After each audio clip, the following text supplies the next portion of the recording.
Oh my god, happy fucking New Year, everybody. It's the YouTube Saints. What's going on? Here we are. We've actually made it to the end of 2017. It was a year of it was a bit of a roller coaster, ups and downs, thrills and spills. But here we are at the end. Got our nice little lessons of stoicism in us, and hopefully we've got the appropriate spirit. It's not just the appropriate spirit that says that 2018 is just bound to be better than 2017. Try to be optimistic and say it'll be a good one, but if the base level, it's going to be better. But I tonight am actually going to be slow sipping what remains of my Glenfiddich single malt 12-year standard. And what do you got this evening, Jeffrey? Whiskey. Oh, okay. Good old I mean, whiskey. at least your clothes have class. Yeah, my clothes have class. That's true. I went for the fucking John Wick meets. I guess Jetty was saying I look like a yakuza because of the white tie. I guess. I think it's the white tie and you're buttoned all the way up. So. Yeah. Here, Well, I'm just gonna get. If you're yakuza, I'm just gonna get some Peaky Blinders shit going on. Hold on. yeah. Oh, how do they do that? That's miserably uncomfortable. It really is. It's got to. I mean, now I understand why that entire era just ended. I thought it was the progression of time, but apparently it was just the uncomfortable fashion sense. That's apparently what it was. Yeah. And No now World suddenly Wars. I look fucking Amish. How's that work? You do. I'm gonna go raise a bond then, English. That's fantastic. This is my first time using a telephone, by the way. I'm in a great mood. It's New Year's. Nobody should be in a sad mood. And hey, if you don't have anything going on right now, you can always be hanging out with us. We're going to be ringing it in here. We got an hour and 23 minutes until it hits New Year's on the East Coast. So for everybody here who's with us live, thank you for choosing to hang out with us. Appreciate you. And if you're out on the West Coast, congratulations. You get to maybe pregame here at, a pre-New Year's party and then go out to the other real New Year's party and stay the fuck out of my light audio guy. I'm turning into Christian fucking Bale over here. In my fucking eye line. Yeah. Real quick, $5 coming in from Ranting Monkey. Can't stay, got things to do, but a toast to you guys. May 2018 be your best year yet. Not the best ever. I like that. Thank you. I like that too. Yeah. That's a classy cheers. Well, Monkey's a classy guy, so. He is. Oh. Yep. So we've made it though. We made it, and it's kind of like Reggie Watt says. Tomorrow is another day. I thought you were gonna say fuck shit stack, but maybe okay. Not just any day, but it is a day. That is a fact, and that we know that much is very true. Although for many of you, if you're going to be partying it up, and also remember Uber and fucking Lyft, and don't be an idiot tonight. Yeah. But drink responsibly. Don't fucking drive. Yeah. Drink recklessly. Just don't drive. Yeah. At Just all. don't drive. No driving. Try not to walk too much either if you can avoid it. Yeah. So yeah, it's so I mean this is going to be kind of a somewhat of a kind of almost year in review of sorts. Not really. Honestly, for like everybody else's videos and streams that you're going to see about New Year's Eve, we probably actually have the least planned for this. Yeah. Oh yeah. No, we're just gonna do the show because now we're at episode 41. And it's 41 weeks in a row, same time frame, always, no matter what, no matter how sick we get, no matter how off-putting it is. Christmas Eve, New Year's Eve. Doesn't even matter. I mean, I could be going in for surgery tomorrow. I can't because I don't have insurance. But I could be going in for surgery tomorrow, hypothetically. And I'd still make sure to be here drinking in violation of my doctor's recommendations. And then he'd be like, "What did you do last night?" And I was like, "Well, I was just resting up, getting ready for this in my normal way." Oh, real quick, 2 pinkies up, everyone. A genuine pinkies up. $2 came in to remind us. Rest in peace to the drunken peasants. They had a fucking spectacular run. Lasted a good long while. It was a good show, and honestly, I think it would be fair to say, in some senses, that if they hadn't done what they did, we might not be doing what we're doing. Oh, agreed. Absolutely agreed. To DP, everybody. To DP. No, DP. Now, fun thing tonight. Those guys treated both of us very, very well. Very, very well. Yeah. Good friends of the show, and I was glad to be a friend of theirs. Yep. And now Billy the Fridge is left to just wander the plains, in search of his next conquest. You'll see him sometimes, only at dusk though, and only if the ridge is just right. But you'll see him out there, running hastily, and then taking a breath, and then resuming. And one day, Billy the Fridge will find his new home. Probably already has a couple. Yeah, he's got a couple already. Yeah, I was talking to him today. Yeah, it's all good. No, Billy the Fridge is never going to be in trouble. In fact, no. He'll always have bookings. But we've actually got we're gonna mix it up tonight too. We've actually got not just one, but two guests coming in tonight. Friends of the show. You guys know them and love them. And well, I guess did you put it in the description? We'll keep it. No, I didn't put it in the description. It's a surprise. See? Yeah, it's a surprise. It has nothing to do with us hastily throwing the show together at the last minute and forgetting to put no, nothing at all. No, absolutely not. You trust? No, of course that would violate our trust. But I mean, it's not like we didn't do a whole lot of prep work for the show. Like I did put together, with your help, I put together something very, very special for after it's New Year's on the East Coast, and it'll be a good fun thing that we'll all enjoy, I'm sure. And so before we move on, we got a whole bunch of news to get into tonight. Real quick though, $20 coming in from our wino there. You cunts are looking sexy as fuck tonight. Hope you guys are ready for an arbitrary celebration of our ability to kind of keep track of time. And I love DP, and as long as the girl is up for it. Spectacular Wanderer says Merry Moonness and Happy Jew Year. Pinkies up to you. We got, oh shit, I gotta load my dashboard over here on fucking Streamlabs. I'm prepared. Dr. Skoogums, hey guys, can't make it tonight. My friend in the hospital for a mental breakdown. Can my friend get a Saints cheers? P.S. Nick, fix your fucking car already. Hey, cheers to you, buddy. Hope you get better. Better. Feel better soon. And Y2, that's when you get better. Not tonight though. Not tonight. No, we got one. Tonight's almost over. We got one more fucking night to get through, guys, and then 2017 is over, and then it'll be totally different, I promise. So Y2KNW, does Shu and Skeptic's engagement make up for the end of the Drunken Peasants? I don't know, maybe, but I do want to say Mazel Tov to the young couple. Good for them. Yeah. Oh, many happy trails. No, I mean, that it's weird because I'm always tempted to say like, hey, best of luck to you, like in your new life, but because I'm so just, me about marriage, I can't help but feel like I'm like, good luck. You're gonna need it. Marriage is not always easy. That's for sure. And it's not for everyone. I mean, I know enough of my friends back in the day, like when you're in your 20s and your friends just start getting married.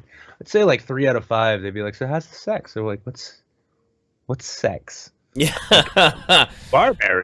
Well, I have yet to have that problem with mine, so, the rules are meant to be broken. But moving on, let's start with the news. We're going to start off with something heartwarming, because there is some stupid shit that's going down. But let's start with something heartwarming.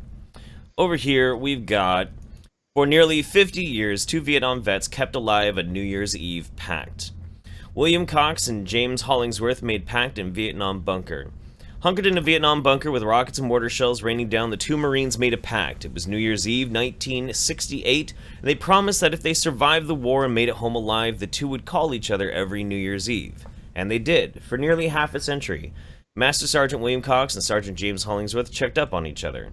But on Sunday, Cox will ring in the new year alone. His friend Holly died in October. He was 80 years old. Cox and Hollingsworth flew missions together as helicopter door gunners. On the ground in Vietnam, Hollingsworth helped maintain the choppers. Cox kept track of the ammunition. In the midst of war, their friendship was a refuge.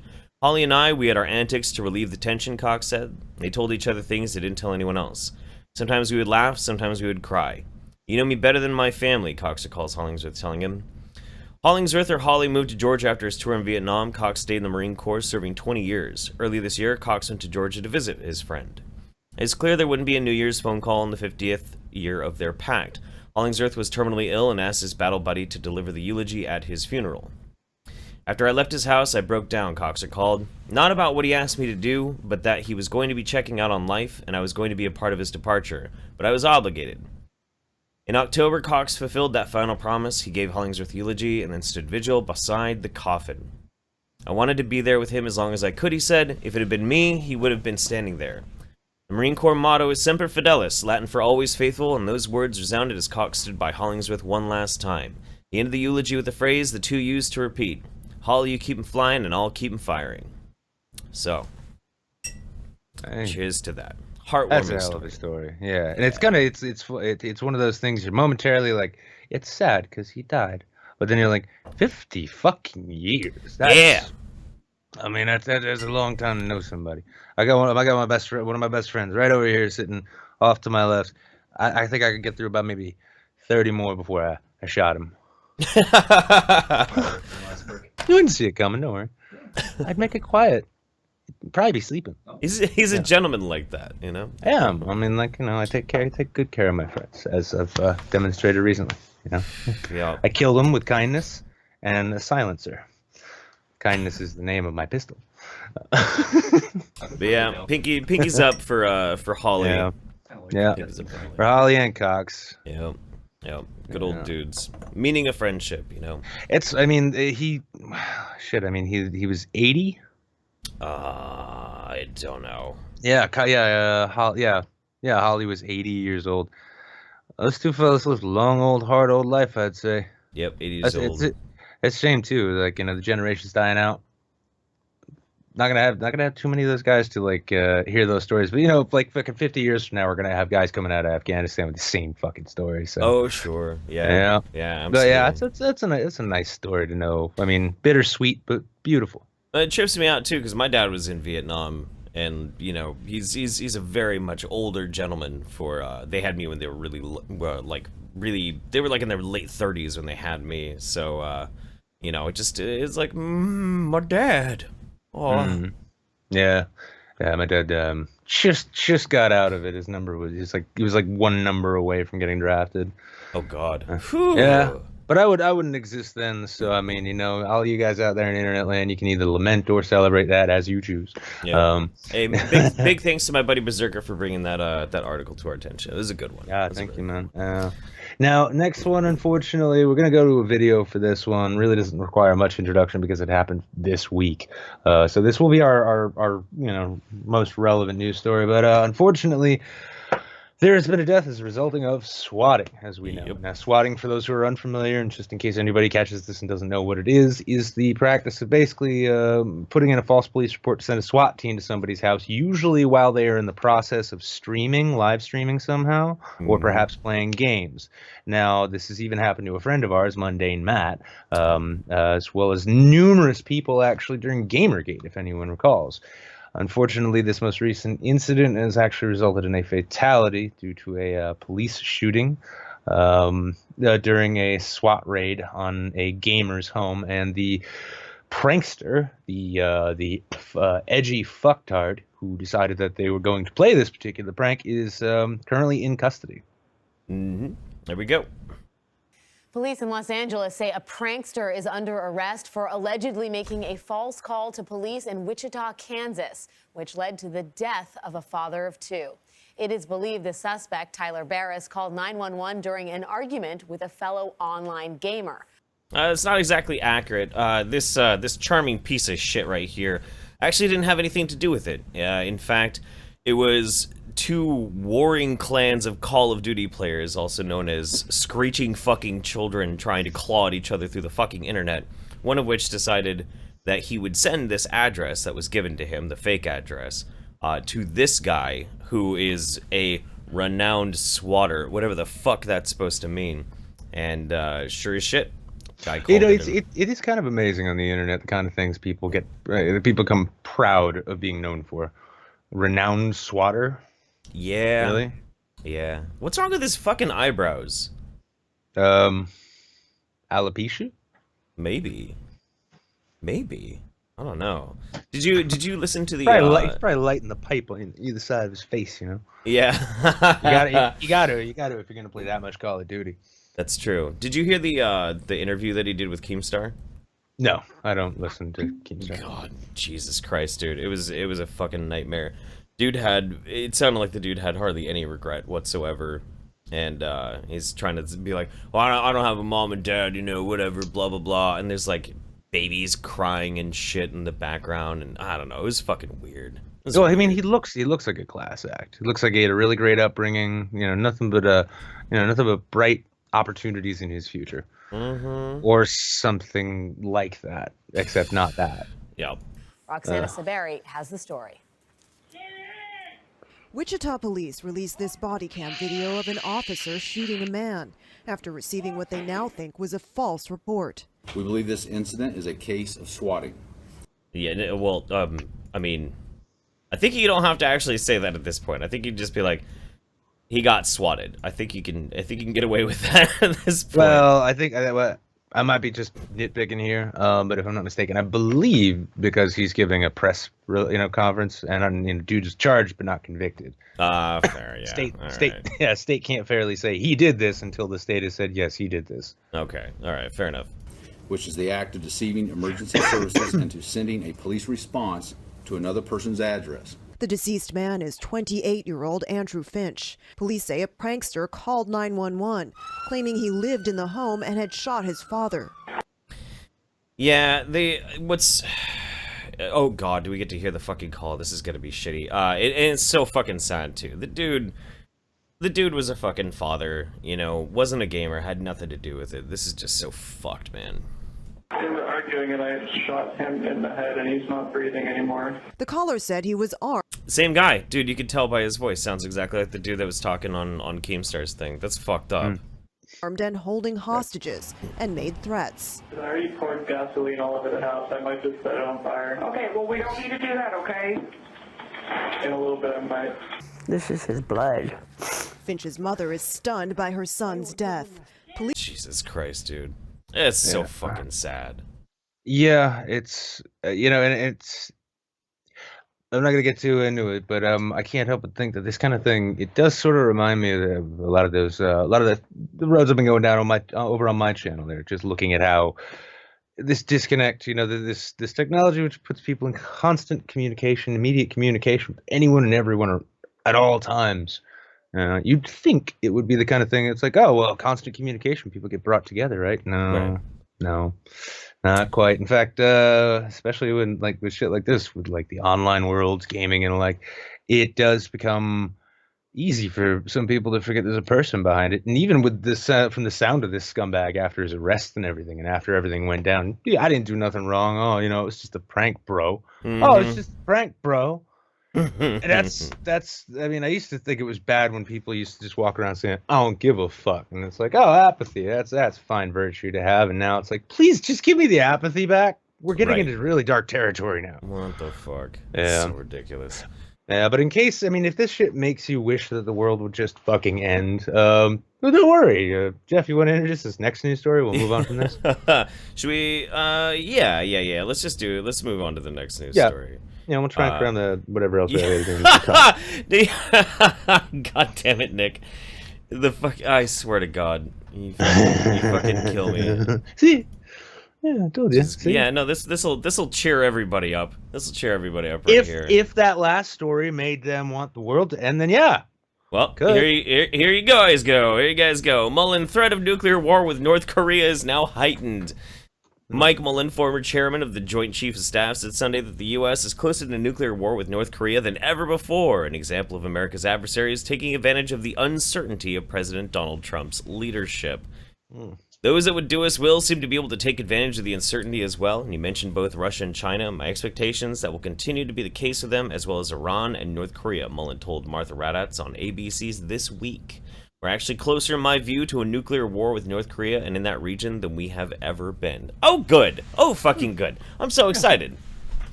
At least swatting will be a thing of the past. We'll never have to see another one of those goddamn stories again, will we? Really? You want to know why? Because there will be no Call of Duty. There will only be Fallout. That's what I love about you, Nick. You're an optimist. I really am. So ain't nobody ever gotten swatted over Fallout. To my knowledge. Can you say the same about? No, exactly. See, no more online gaming. Fucking EMPs go off, and then you got some like there's like 4 people in some subterranean bunker, hoping that like starvation kills them before the radiation does. And like one of them's on an exercise bike, using the last of his atrophied muscles to power a little generator so that somebody can play Fallout 4 because nobody wants to go outside and do it. The long-term question, Mullen said, is whether the American people continue to support the institutions and norms that he sees Trump undermining, an approach that has led some to the uncertainty that North Korea, Russia, and other countries are taking advantage of. Outside of his criticism of the current president, Mullen hinted at lingering tension over Obama's handling of Iranian protests in 2009. In light of current unrest in the country, some commentators have said the administration should have been more vocal about its support for the protesters then, and not have put so much stock in building diplomatic ties with Iranian leaders. So I mean, what? So we want to see like a long string of constant shit that just keeps building and making all of this an untenable situation? Yes, thank you. We know things have been fucked for a while. Appreciate you. But on the bright side, Crab90 in the comments says, I feel like Nick is George Carlin reincarnated. I love that, you know, and I ain't gonna die an old man because of the fucking nukes that are coming. And then also, Doorknob Head asks, how do you know you won't like nuclear war until you try it? That's a very good point. That's a very good point. You know what? I like this optimism that we're building on this show tonight, guys, and I think we should keep it up. And that should definitely be a thing. Yeah, it's just that's the best way to start the new year. We're gonna start the new year together on YouTube. Wait, no, I can bring the optimism back. Hold on. Oh yeah, and we're all gonna die. Yep. Oh, and I'm really clever. Silver linings, man. Silver linings. See? Yeah. It's like, yeah, we're all gonna die, but people are complimenting me. Don't ruin this for me. So let's go to our super chats over here. We got Charles Morita 1N. You guys make drinking my $100 gin not so lonely. I'm glad to help you out with that, buddy. DePomp, Merry Current Year mofos. Pinkies up, fellow saints. Jeff, have you tried the Rocky Mountain oyster jerky yet? Also, Nick, your video today was on point. I have not tried the Rocky Mountain oyster jerky. I tried the beef stick, but I haven't tried the cow testicles. I am looking forward to it though. See, I didn't get. Oh wait, no, I didn't get. He didn't send me the Rocky Mountain oysters. I did. Oh yeah, you got cow balls. Was that the? No, I got whiskey marinated beef. I got Oh, it's Rocky Mountain oyster. It's not actual oysters. Okay. All right, yeah. Have you tried it yet? No, I haven't tried that shit yet. I tried the venison. That was delicious. Are you gonna put cow testicle in your mouth on the show?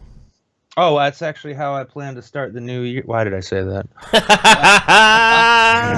Gonna do it. I have to do death shots, and you've got to eat cow balls. I mean, it's fair, dude. It's totally fair. I made sushi for a whole bunch of friends who didn't even show up, and now I get to eat cow nuts. That sounds like that's a good metaphor for life, actually, isn't it? No, it's a good metaphor for 2017, is what it is. Yeah, that's true. Crab90, let's hope that 2018 will be slightly less. No. I got New England clam strip jerky. What? Yeah, it's actual clam strips. I win again. If there's one thing I'm really good at getting out of, it's eating testicles. Yeah. Can somebody clip that for me at least? Thank you. God damn it. Crab90, let's hope 2018 will be slightly less shitty. I doubt it, but that's what alcohol is for. 2018 is also an election year, so don't forget to vote. Let's hope an opposition party takes half of Congress. Shit, that's right. I'm supposed to run for office this year. Yeah, you should probably get on that. I should probably start writing my jokes out ahead of time and like really considering whether or not any of them come back to bite me. Berserker says, glad I found some heartwarming shit. Rest in peace, Ollie. Indeed, sir. Sorete Kuchi, as Tommy Lehrer said, we will all go together when we go, all suffused with an incandescent glow. No one will have the endurance to collect on his insurance. Lloyds of London will be loaded when they go. Tommy Loren said that? Tommy Lehrer. Oh. God damn. I was a little confused, I'll be honest. It's all good, man.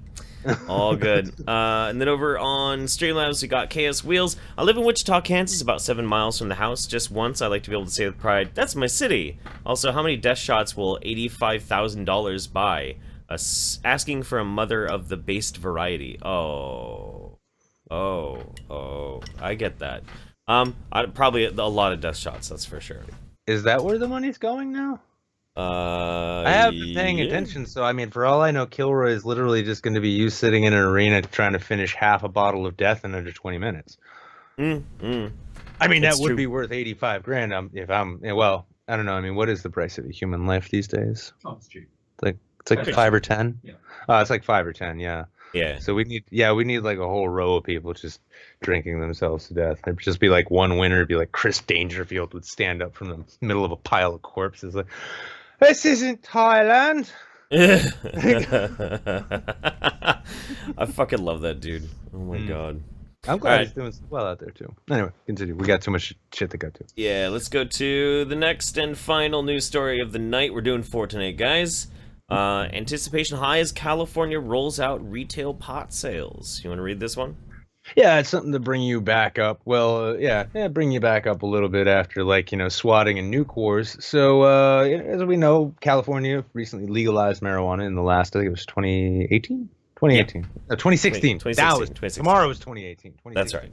Yeah, so, but Californians may awake on New Year's Day to a stronger than normal whiff of marijuana as America's cannabis king lights up to celebrate the state's first legal retail pot sales. This is Nice. this is full legalization right here. This is, you go to California, just buy this shit like a normal human being ought to, and that's that. The historic day comes more than 2 decades after California paved the way for legal weed by passing the nation's first medical marijuana law, though other states were quicker to allow the drugs for recreational use. Fun thing, too, if you followed the older, I think it was 2008, the legalization fight in Cali back in 2008, it was interesting because it wasn't even anybody, at least as far as I could tell, it wasn't any lobbyists that were interested in keeping it illegal for like big war on drugs purposes. It was mostly like the grow counties for the medical shit. Like, we don't want that shit just being available to anyone. Fuck that. Like pharma, yeah. From a small town in from the small town Shasta Lake, just south of Oregon, to San Diego on the Mexican border, the first of about 6 dozen shops licensed by the state will open Monday to customers who previously needed a medical reason or a dope dealer to score pot. Or, as I learned when I was out in Anaheim, just anybody who, you talk to for 10 minutes or more. Oh, yeah. Yeah. Weeds everywhere. Yeah. Oh, my God. Yeah. Now, in November 2016, California voters legalized recreational marijuana for adults 21 or older, making it legal to grow 6 plants and possess an ounce of pot.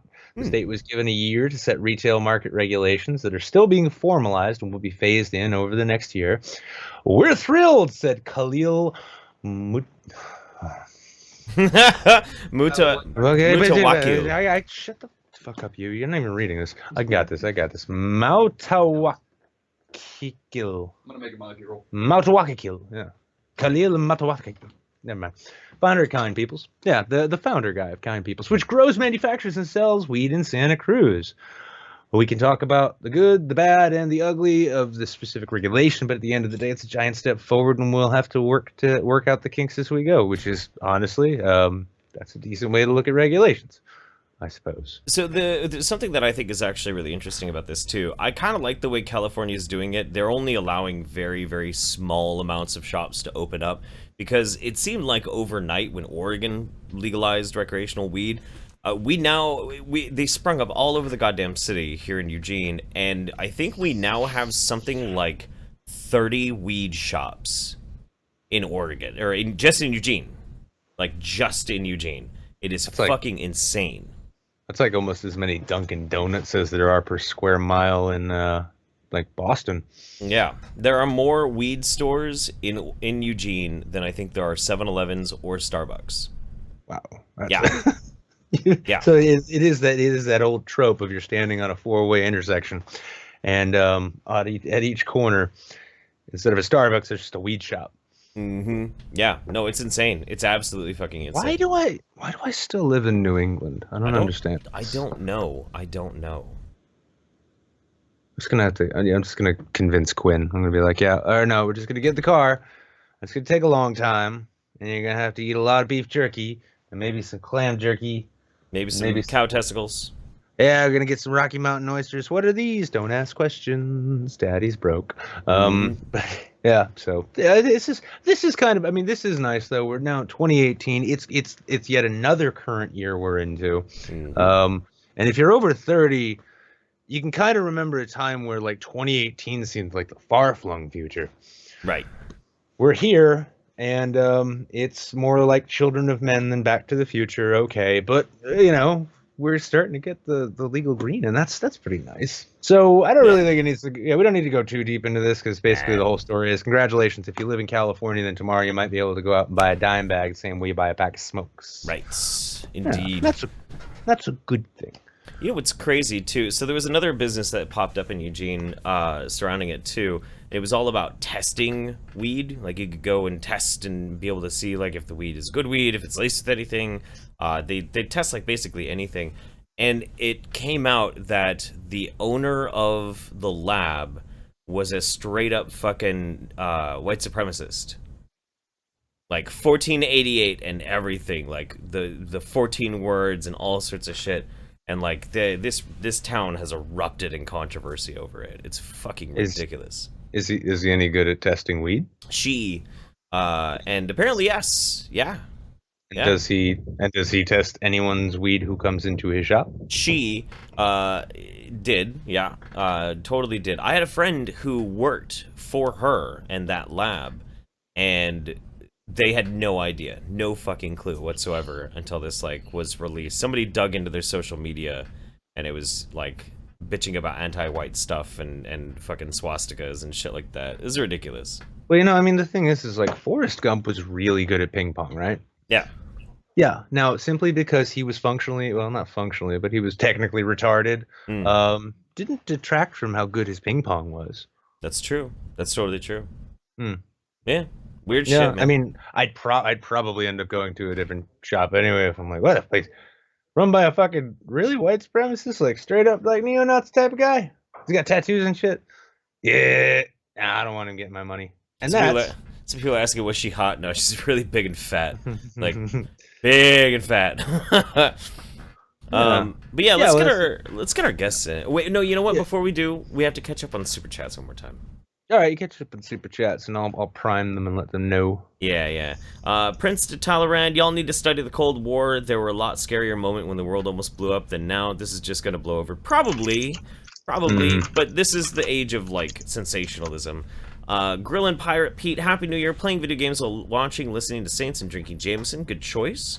Raucus, for 85k, I down a half a bottle of death while I'm dressed as a crack whore clown and have on nipple clamps ready to electrify me. Me too. I absolutely would do that for $85,000. Sleek the Geek, thanks for teaching me OBS. Hey, you're welcome, buddy. I'm glad you found those helpful. Anti says Hasbro needs to watch out. Adam, the Grand Dragon Pedo Bear Worski is coming at them like 9/11 times 1,000 for Magic the Gathering judges being sex offenders. What the fuck? I have no idea what any of that means.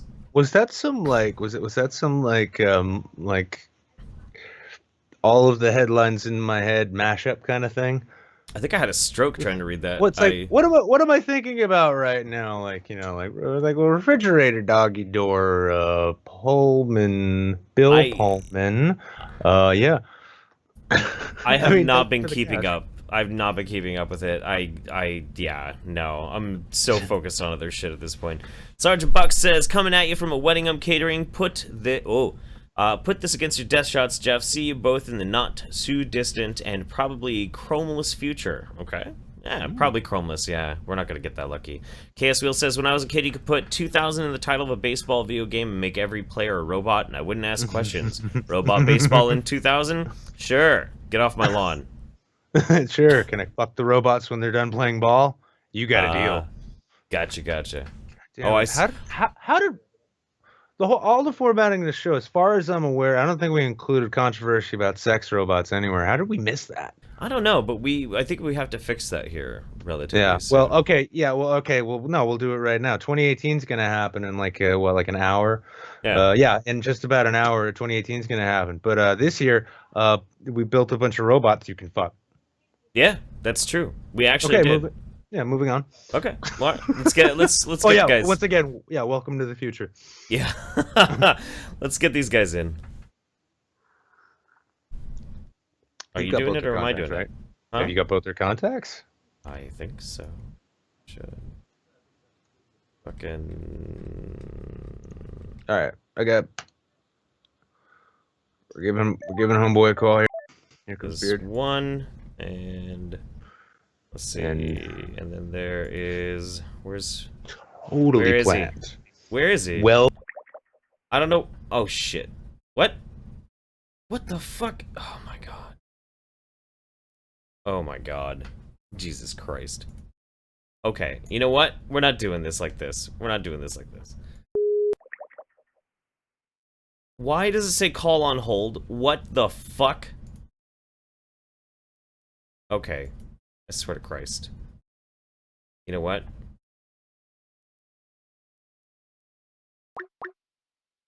Yeah. Okay. Alright. No, that's not working.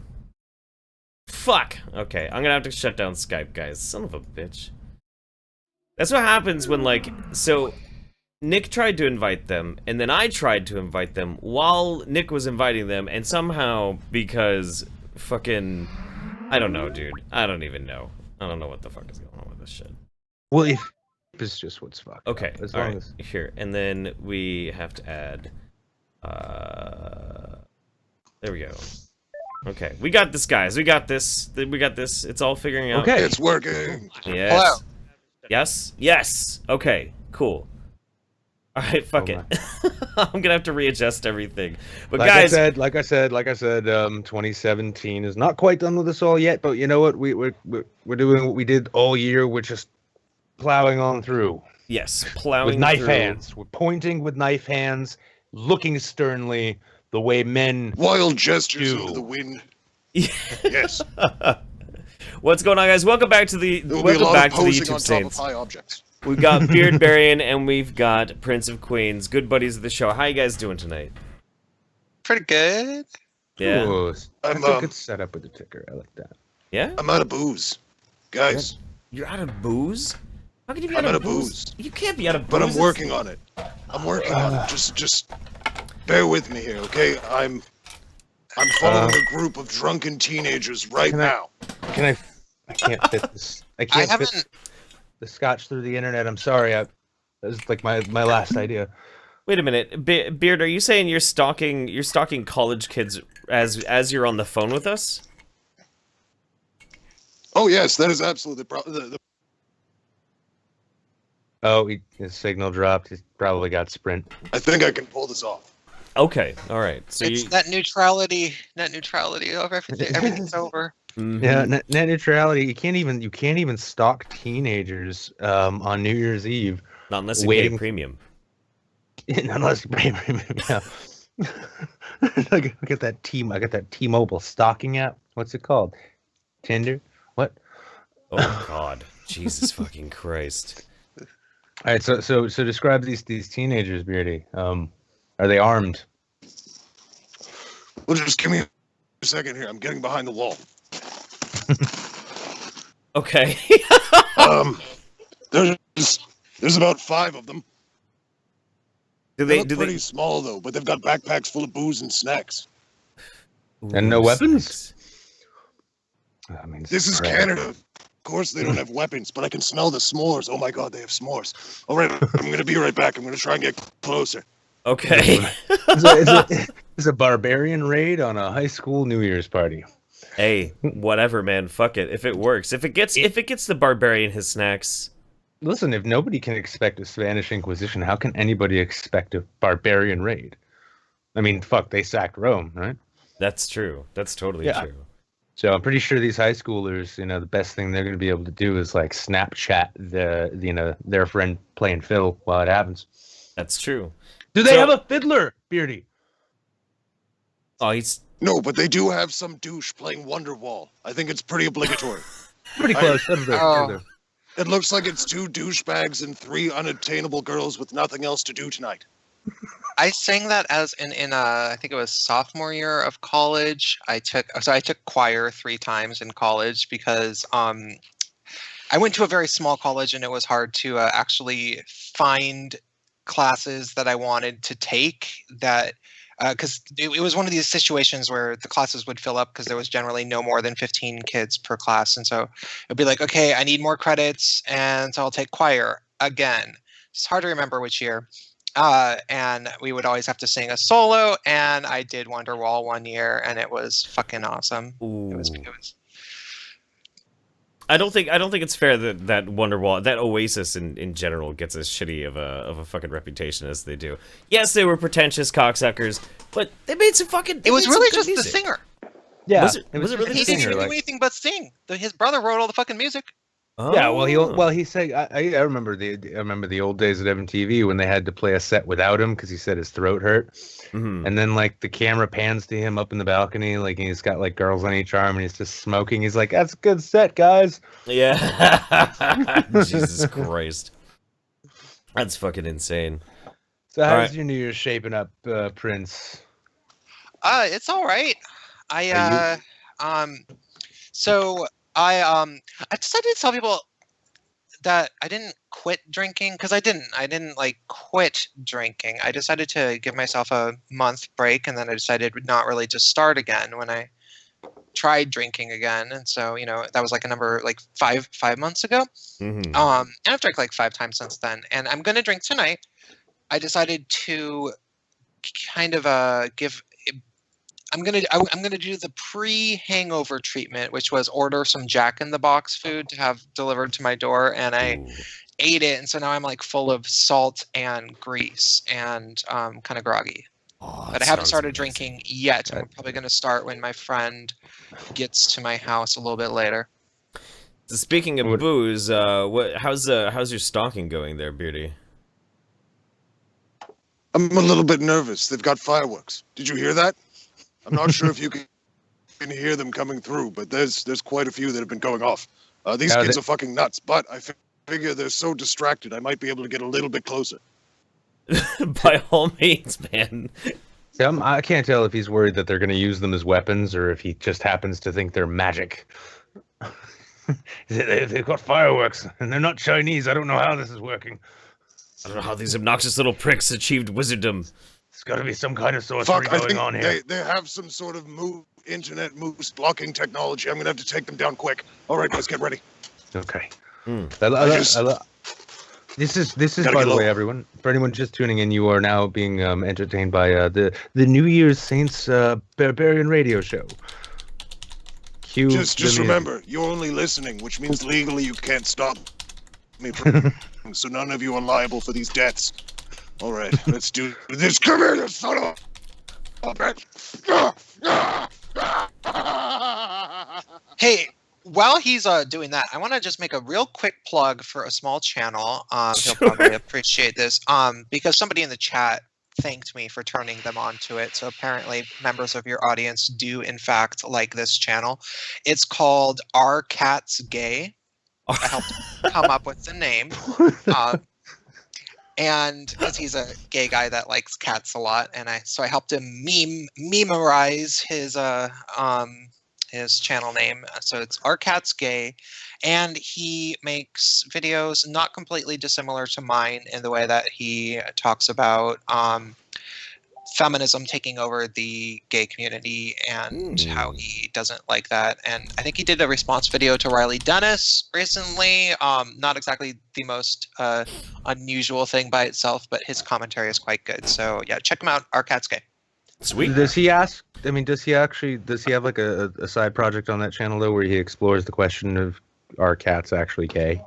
Maybe he'll get to it. Some people, it's a new channel.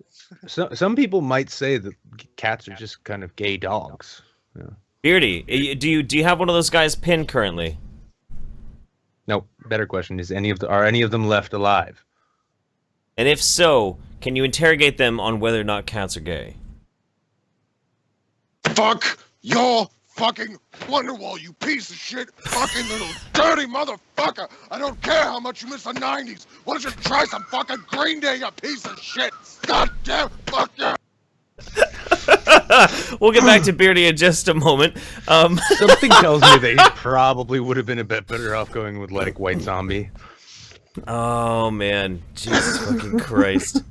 That's too good. By the way, all 338 of you. I mean, provided that he's not, provided that he doesn't get caught or somehow taken down by some wild sixth teenager with magic fireworks. Make sure to go and subscribe to Beardbarian. And stay tuned for his fucking legal fund. I wish I could say that this was somehow an odd night for him, but it sounds kind of tame, to be honest. It's true. It's totally The only true. difference is he's already run out of booze. And by the way, you can't. No, I'm good now. I've got booze now. You can't see what he looks like because he doesn't have his avatar on. But if you actually, he films himself sometimes. Last time he was on the show and he had like blue paint, kind of like with one of the Braveheart extras. He's hot. He's really hot. That's true. Beardy's a pretty handsome guy. That's what happens when you set yourself on fire before running at teenagers. But they had booze. And tonight it looks like I will be drinking Grand Marinier liqueur. I'm really excited. This stuff smells pretty nice.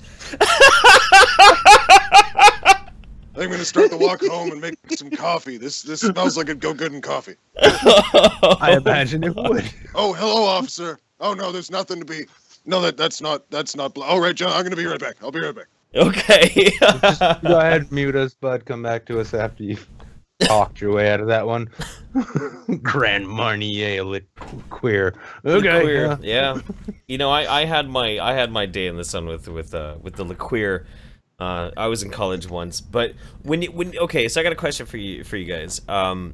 When you were first drinking as a young impressionable kid, what was your drink of choice and how cliche was it? Oh, I'll let Prince go first because I don't know how many people will remember Zima. I remember Zima, not emphysema. True. What?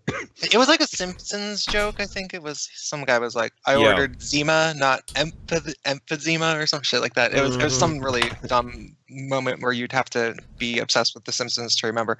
My drink of choice was when I was first drinking. So I was working at a movie theater from when I was 16 to 18, and I got this coworker of mine. I was like, well, can you buy me booze? And he's like, okay, fine, whatever. And so I got him to get me as big of a bottle of vodka as he would. And like cheap vodka is like you can get a really, really massive amount of it. And so I just had this like huge, it was probably, a gallon or two, like maybe, I don't know about two, but it was like, the same size as maybe like a quart or something. Yeah. Some big fucking thing.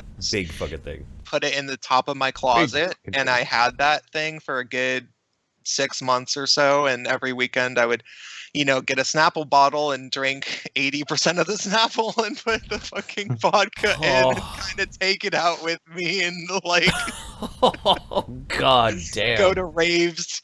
I would be like the one drunk kid at the rave because I didn't like to actually do ecstasy. Yep. Oh yeah, you were doing raves wrong, my friend. I'll say that much. So yours is Zima? I did like to do the acid and the mushrooms. Oh yeah. Well, it's close enough, I guess, especially if you're drunk. Yeah, no, actually, when I started drinking as a teenager, naturally, I kind of jumped straight into what I'd be doing up until now, effectively, namely because a friend of mine who was a dishwasher at this bar and grill, this particular bar and grill, they for some reason thought it was a good idea to just keep all of the cases of booze above the cooler right next to the exit. And my 15-year-old buddy got it in his head like, hey, there's a stepladder right next to it. Cool. Runs up, grabs a case Jack Daniels, runs down, runs up, grabs a case Absolute, runs down, puts them both in his car, and drives home thinking no one's ever going to pick up to the fact that they're gone. And he just kept his mouth shut, and I didn't even know, and I'm getting chewed out left and right by the fucking management and shit. And I'm like, what the fuck is that about, dude, after work one night? He's like, oh, I got him, dude. You do? Oh, yeah, you want some bottles? So I got like 2 bottles of Jack Daniels and learned to sip whiskey at the ripe old age of 15. Yep. There you go. You don't earn a voice and a complexion like this You know, it doesn't happen by osmosis. This is all calculated. Yeah. Years of work. Carefully cultivated. Cultivated. Yes. Listen, Ian McShane probably can say the same exact thing. He was like, "Well, I was 13, and my dad got me scotch for my birthday." And that was kind of how it started. How'd things go with the cop there, Beardy? Oh, you know what? It went actually pretty well, Nick. I gotta say thank you so much for that story about Zima. I just unplugged the headphones and let you talk, and the officer got busy laughing, and I beat him to death with a broken guitar. It's good night. He had a bunch of seized booze in the back of his car too, so I just grabbed that. So I'm good to go. I'm on my way back to the camp. Now, just tell me, when you were beating him, were you singing the lines like, "And maybe you could have been the one that saved them"? I will neither confirm or deny this, but yeah. Pretty much the same song. I had a couple other ideas. Yeah, well, you know, that band isn't the only one to steal my music. It was also done by Disney. With hi ho, it's off to sleigh we go. I don't know, with a sack of flute, you could. I don't fucking. It doesn't matter. But they stole my fucking song too. I hate those assholes. I knew Fuck you Disney. Let It Go. I knew you wrote Let It Go. I could. I am not responsible for Let It Go. I am responsible for Let It Grow. Let it grow. Let the beard inside you show. Because the cold doesn't bother you anyway. God damn. when you were a tiny barbarian, what was the cliche thing that you would drink? Red wine. Red wine? Okay. Oh yeah. Not mead? That was what they start you on before you get to the mead. You start with red wine. Because sorry, where do you have vineyards? Where are your vineyards? On the sides of the mountains with everything else. Oh wait, that's right. French are barbarians. Never mind. Mm-hmm. No. Volgothan, thank you very much. I have a much mightier mustache than a Frenchman could have. Oh yeah. For me, when I was my worst drinking. Oh my God, the experience cop was French. She's back from the dead. Fuck. Ah! Okay, let's go back over. We'll check back in with Beardy here in a minute. Sushi. So mine was the worst night I ever had drinking was a night train night. But then once I came a little bit more of age, I graduated to things like Boone's Farm and Arbor Mist. But because I do have a drinking proclivity, you thought I was going to say problem, but proclivity, or talent, I like to say. I got to a point where I would crack open an Arbor Mist and I could drink the whole thing in one sip, and it barely did anything. So it was a short trip. It was a short trip to hard liquor. No, there was one time. I think I told this story rolling around with these friends of mine. But he's like, "I bet you can't finish this off," and he hands me a bottle of Wild Irish Rose. Oof. Yeah. Well then. I'd say roughly, I must have been 14 or 15. Jump in the back of my buddy's 240 SX, little Nissan fucking tuner. And I start whipping around while he's bumping, like, I think it was Biggie. Whatever, I'm sitting right in front of a subwoofer with a belly full of Wild Irish Rose, and smoked a big-ass blunt with him before then. We're whipping around on the highway. I'm going, like, back and forth. And then all of a sudden, I just paint the back of his seat with the contents of my stomach. That was the last time I ever looked at Wild Irish Rose.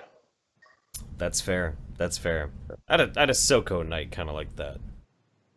I had a really, really good high school drinking story that I should just share really quickly. So one of the first nights I ever drank, actually I think this was the first night I ever puked from drinking, and for some reason that just never happened, but it did this one night, and I think I had my first 40, and I also had like a 22 of I think it's called Mad Dog. Do they still have that? Yes, they still have Mad Dog. Oh my God. Oh yeah. No. Give me that Mad Dog. So of course this is a puking story. It's basically like carbonated Kool-Aid that's alcoholic, and so I had that stuff, and I was at some friends of mine's house or apartment in the U district, and I was a high schooler, so I was the only high school friend, but I was like a rave DJ, so they thought I was cool, and so they didn't mind buying me like 17-year-old alcohol. And then I got drunk and I puked a lot, like to the point where they had to like kick me out of the bathroom because people had to use the bathroom, and they would put me on this couch right next to a coffee table, and they brought me a paper bag with a plastic bag in it so that I could puke into that if I needed to, and I did. And I even puked on the coffee table and stained it. And that coffee table ended up traveling around to my buddy's different apartments, and every time he would have that, and I was like, "This puke is still there." It would be like 5 years later, and I'm like, "Look, that's my stain. That's my stain at your new house." Oh, You bring me with Christ. you everywhere. And then when the CSI are inevitably called out to whatever apartment he brings that table to, you'll be interrogated by what was that now? Ice-T? Is he in CSI or is that Law and Order? Yeah, that's Ice-T. That's Ice-T. Yeah. No, you'll be interrogated, arrested, beaten, then shot by the CSI, because that's how CSI works, everybody, if you don't know already. Now, we are moving along. All right. We have a half an hour. I dealt with them. Oh, yeah? Good. Yeah. Good. Thanks, God. Okay, we're good. We're good. All right. Seven homicides tonight? I'm not keeping score, but if anybody is at home, tell me how many shots I got to line up of this now cop blood covered bottle of Grand Mariner liqueur. I should. They're supposed to be served with blood. It's traditional, don't you know? Mm-hmm. Mm-hmm. It's like the French version of Jägermeister. In fact, the whole thing about deer's blood going into Jägermeister was just the joke that the Germans were playing on the French. And then ever since then, they just keep joking about it. That's true. No, That's totally true. Look at some drinking the Grand Marnier. So cutting their own thumbs open before they do it. I can't believe this. Let's just so we keep on top of it. Let's take a look at the super chats really fast. We got Big Assassinating, Nick Get the Oysters, Crab 90, which will ultimately bring up at the end of humanity: sex robots or nuclear war? Panel. Who do you think is going to start the nuclear war? Where do you think Skynet's going to come out of? Honestly, it's probably going to be mine, but it's going to be some like amazing combination of some like they're just going to discover like human spunk turns out to be some of the best like conductive fluid out there, perfect for quantum computing. Next thing you know, just when you think, hey, I got a software update, she can make me breakfast now. It's like, oh, she's got nuclear codes. So as long as I get my nut off before it happens, why bother me with details? Yeah, that's true. That's totally true. What about you, Beard? I think that the nuclear apocalypse is going to be launched as a result of, yes, the sex robots, but as a result of somebody trying to program their ultimate waifu and overclocking the damn robot, and then it takes over the fucking world after taking too many greasy dicks. Fair. What about you, I think Prince? it's going to be a revenge plot. What about you, Prince? I don't think that the nuclear war is going to happen. I think that we're going to wish that it's going to happen, and we're going to get old, and we're going to be in pain, and we're going to have arthritis, and we're going to be like, God damn it, I thought it would be quick. But at least we'll have sex robots to kind of ease the pain, you know? Yeah, but they'll start raping us eventually. A sudden vehicle has appeared. What the fuck is going on? Just I'll be right back again. God damn it. Okay. All right. Egalitarian says... Oh, go ahead. Oh, no, I was going to say, let's move on with the show. We got 27 minutes until the new year. I know. Egalitarian says, for the death shots, plus Nick looks like a low-rent Johnny Depp impersonator. Now, I saw this one, and I got to point this out really quick. So I am low-rent. No. See, here's the thing. Why is my fucking Chrome all fucked up? Hang on. I got to fix this really quick. Son of a fucking bitch. Because of Google. Shit. In fact, shit, man. I mean, you might as well just, get a scarf or 2 or 5. Why the fuck is my Firefox being such a bitch? Don't be a bitch, Firefox. And the rest of the stream kind of talking like this. Used to be we called it Chatner, but these days we just call it... no, stop. Don't do Johnny. that. No. Okay, it was another police car, but they took one look at the bloody Grand Mariner bottle and just fucked right off. So we're good. That's good. That's good. I'm glad about that. No, so I need to point this out though, because for whoever said that Nick looks like a low rent Johnny Depp, This is what Johnny Depp looks like these days. So, yeah, no. Johnny Depp looks like a low-rent Johnny Depp at this point. Yeah. So, yeah, just saying. Too many bastards. Too many bastards to pay for. Just he can't look at himself in the mirror anymore without saying like, "I'm not a pirate." You know, I gotta tell you guys, Johnny Depp, for being as handsome as Johnny Depp he's not hot to me, and he never has been. And I don't know why, you know, but there's just some like hot dudes that just aren't hot, or girls, I'm sure, you know, like there's some totally hot girls that you look at and you're like, yeah, I can see why everyone thinks she's hot, but I don't. It's probably because you like your men bathed. No. Nope. Nope, that's not why. I will take the stank off him. He's all about as we discovered already. He's already about the barbarians. He's like, he had that William Wallace kind of Braveheart paint on, and he looked all dirty and grungy. Yeah, I don't think he needs them bathed. That's I just on think he every needs. day. I think he part needs of my culture. I think he needs his men bathed in blood. I don't Yeah, know. why not? Blood. It's fun Gay for the whole guys tend family. not to be into the blood so much. That depends on what nightclubs you go to. HIV-positive prone community. But yeah, no, I mean, if you guys ever went to the bars that I tended to go to, I went to San Francisco. Wait. San Francisco leather bars. You're telling us you're not a bug. You're telling us you're not a bug catcher. No. God damn it. Benjamin 2000, Jeff, you need to check out Julian Epperly since you're into pseudoscience. Long story short, her medicine is sauerkraut water. All the salt, man, all the salt. It's insane and up your alley. Yeah, Jilly water. No, I'm gonna be doing a video on Jilly water. Don't worry about that. Berserker, Beardy is yeah, Jilly water. Doesn't that sound appetizing? Berserker says Beardy is the nicest guy of 2017. I would agree. God damn it! TK I am Mount. not. I just killed a bunch of kids. Don't I deserve some like credit as a bad dude? I just killed children. That And a likely cop. Had no, they didn't have meaningful lives. They were Yeah, way well, wonderful. here's the They thing. deserve to Yeah. die. Okay, well, here's the thing. What color were the children? I don't know. It's dark out. They were Red bloody by the time I hit was them. done with them. They were Yeah, listening. exactly. They were listening to Wonderwall. You'll probably listening get to Wonderwall. celebrated for that.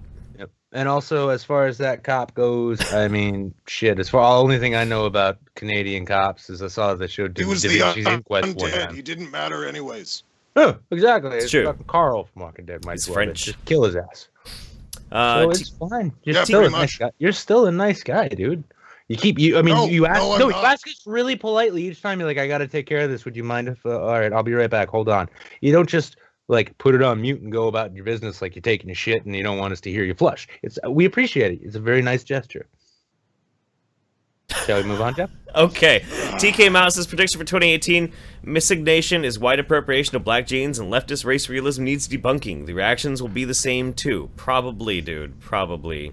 TK Mao, vodka and Gatorade. I drank it out of a Camel pack. Oh, God, fucking damn it, dude. Yeah. No, boy. what you need to do, buddy, is you need to take that vodka. You need to take like half a bottle of vodka, about 2 trays of ice, and a bunch of strawberry Jello powder. Just like 1 tablespoon of strawberry Jello powder. You mix that in there. You blend it up. Tastes just like a smoothie. No scent, no alcohol. You can't detect it at all. Take it anywhere you want. Trust me. Ooh. That sounds terrifyingly effective. Yeah. It is. That. Honestly, you're talking about young drinks. Back before all this shit, when I was in high school, I fucking aced everything. So just went to school drunk every day off my ass with Jello mix and fucking shredded ice and vodka. And it's the best fucking thing. You can't smell a fucking thing. Oh yeah. It's good shit. Sorry, I blacked out for a minute there. What? Jables Boogly says, "Isn't liqueur just queer cummies?" Yeah, I guess so. Oh, by the way, real quick, raise a drink to nearly an entire year now, and we're episode 41. So honestly, in 11 weeks from now will be 1 year of you fuckers paying us money to make Jeff say cummies and all kinds of other things. In fact, like we've got 21 minutes left of this year here. Jeff, did you want to? Do you got to keep going? You got more? I'll try and push through it. Prince Adu sent us 100 Argentinian Monopoly money. Happy New Year, you unimploded fuck sandwiches. Very happy to see this show still kicking. Nicholas, you're an adorable human being, and Jaffu, I'm incredibly proud of my best friendo. Cheers, you trash cans. Say cheers to you, Prince. Love you. Everybody subscribe to Prince Adu. Mount says, "Here's hoping." You just anything on YouTube. Oh yeah. Mount says, here's hoping for a better New Year, gents. Cheers. And Drill says, Happy New Year. Over on Streamlabs, we've got... shit. Burns room. Oh, God, we got actually a few. Fucking Jesus Christ. Amir of Kekistan says, glad to be spending my New Year's with you boys in a bottle of rum. I don't know if you guys watch the show Black Sails, but Nick looks exactly like the pirate Captain Flint. Are you sure you haven't acted before? Anyway, Merry Christmas and Happy New Year. Nick is an actor. I am. I'm just not that actor. I wish I had his money. Yeah, dude, for real. Yeah, that'd be nice. Yeah, Nick's got an IMDb page. Anti says, Andy's live stream got taken over by Jim with the power of autism, took Andy's fan base and had them tweet a lot of stupid crap at Hasbro News about Magic the Gathering judges being pedos and covering it up. Watch his last live stream for context. Thanks, I'll pass. But thanks for the explanation. Andrea Repka says, Nick and Jeff, how often do you guys check your P.O. boxes? Would love to send you guys some homemade bacon. The more people with my meat in their mouth, the better. I check it pretty often. I will accept bacon. Twice a week. And last but not least, KS Wheels says, I totally thought Beardbarian was Magog until 11:30 Eastern. I might be stoned. Yeah, no, I don't wiggle my fingers and make shit happen. I swing my axe and make shit happen. Slightly different. I really don't like that he rips off my voice, though. He's been copying me for so long. He's younger than I am. It's totally, that's how it works, right? Whichever came first. I don't get him. Well, the big revenge plot ultimately is that you want those like demonic white eyes. So instead he'll try screaming something about contact lenses, I'm sure. But as you pluck his eyeball from his head and try and fit it in your own, because that's how they work. I don't want corpse pieces in me. I'm just gonna eat them to gain his strength. Oh, come on. You listen, we had a conversation last week about Magog putting things inside of you, and you had a much different tone then. Yeah, it's me putting them inside of me. It's different. It's different if I'm killing him. It's about consent. His eyeballs. It's a consent yes, it's issue. always about consent. If the internet has taught me anything in 2017, it's that everything is about consent. Dr. Squigum says, I'm back. My friend is feeling better. Plus, the nurses kicked me out. So here's to a happy new year. Hey, that's good to hear, buddy. Happy to hear it. Yes, glad your friend is doing better. This is good news. Yeah. Mr. Tickle Trunk with a big donation says, priest and rabbi at Sunday school. Priest says, let's go screw those kids. Rabbi replies, out of what? An early happy New Year's, fellas. Here's to channel growth in the new year. Put the saints in your solo shit. Ideological Limbo says, happy new year. Hashtag Moonjuice. Hashtag bless the format. So... Do you guys want to watch? Something weird? I've already masturbated today, but yeah, we can real do quick. something. I'm keeping an eye on this. We've got what? We've got 18 minutes. Is it? Yeah. Yeah. Sorry, you guys didn't say anything to me. My friend just got here. Did you? Mm-mm. Okay. No. But yeah. So we do still have a little bit of format. We're just dicking off, having some fun. We do have an undersubbed just because there was this really weird channel that Mems found. Then we're gonna count down. And then we're gonna do a special segment after it turns 2018. And Nick is making me jealous with all the fucking sushi. You son of a bitch. I sent you the tutorial, 5-piece tutorial on how it's done. They're short videos, and if they work, and if they work, and Jeff is able to make sushi, he will tweet a picture of the sushi he makes, and from there, I will produce an actual tutorial. There we go. Are we gonna get to go over like our favorite moments of the year, each of ours? Is that gonna happen? Yeah. Yeah. Okay. But we got a couple things we want to go through now, Jeff. Are we gonna do the undersubbed, or do you want to move straight to the cringe? No, let's do the cringe after the countdown goes down. I wanted to do the cringe before the countdown, though. That way we can say fuck you to all that shit and then watch the year end. Oh, you know what? Then let's do this the weird video after, and if it doesn't really fit, then we'll do. You know what? They will technically be the first undersubbed or whatever of 2018. Okay. Well, let's just kick it until we got about like 8 minutes left, and then we'll play this video that we put together. But yeah, Prince? What is your favorite moments of 2017? Oh, okay. Well, I definitely had something to say. Mine is it's not just funny. It's actually serious, but it's very good. Which is it's two moments, but they're very related. And so I pair them together, which is Emma Solkowitz when Paul Nungesser, the young man that Mattress Girl accused of raping her. Yeah.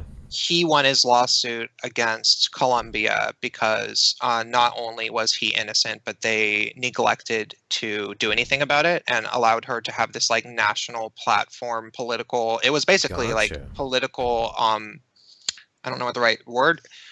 Massive political sabotage of his life that was motivated by this. You know, it wasn't just this girl doing it. It was motivated by Kirsten Gillibrand, the senator from New York, New York senator. It's and a witch hunt with like congressional like fucking backing and shit. Yeah, they wanted a national spokesperson to talk about rape on college campus, and it became very obvious after a while that she was lying, and they chose not to care because they wanted their little token girl.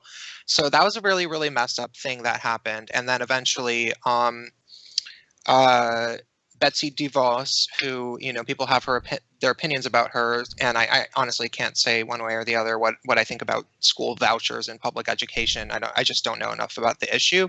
But she did rescind the Title IX jurisdictions that made all of that stuff happen. So if anybody actually really cares about the gender specific issues of men and boys, which should theoretically be all of us, because men's rights are human rights. And so that was, to me, is actually a really, really big deal. The struggle, people sort of think that the struggle against feminism and blah blah blah is like dying down and blah blah blah, and it's absolutely not true. It shouldn't be. I mean, in pop culture, maybe it is sort of. Granted, we have things like Me Too, but if we want to make things better for the rest of our lives and future generations, we really need to actually focus on changing some of these laws and stuff, because they've gotten completely insane, and it's to the point where it's like they're trying to sabotage our society by disabling the agency and what's the word? Just autonomy. They're crippling men of having any, like, it's getting to the point where men are so terrified of these smear campaigns that can be completely fabricated that they're never going to stand up to any injustice. And so it's like, you know, if you live in a leftist echo chamber, which I do, and you guys sort of do, and you know, you can see the effects in the men around you, and like, you know, they'd never dream of standing up to one of these crazy women, you know, these who are like that, and it's like you can't have a functioning society where it's like that. So, yeah, that was the good thing of the year to me. That's a twist. Okay. What about you, Beardy? What was your favorite part of 2017? There we go. Microphone working. Okay. This is gonna sound really like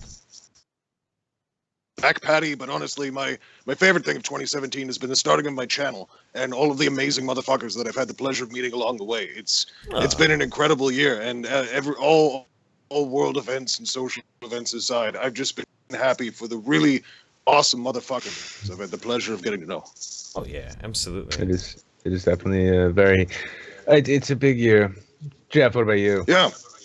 Oh man, there's a few ties in that one. I will say, with as bad as VidCon got at certain points of VidCon were incredible.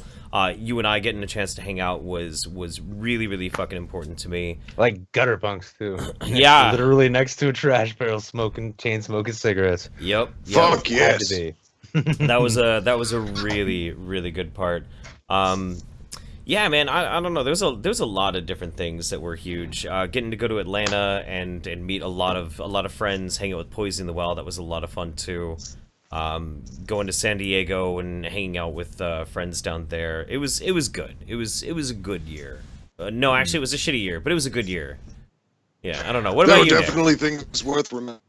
Yeah, there were definitely things worth remembering, and a lot of things that I'll just have to keep drinking to hope I someday forget. Well, for my part, I mean, it's funny because, you know, it's only now.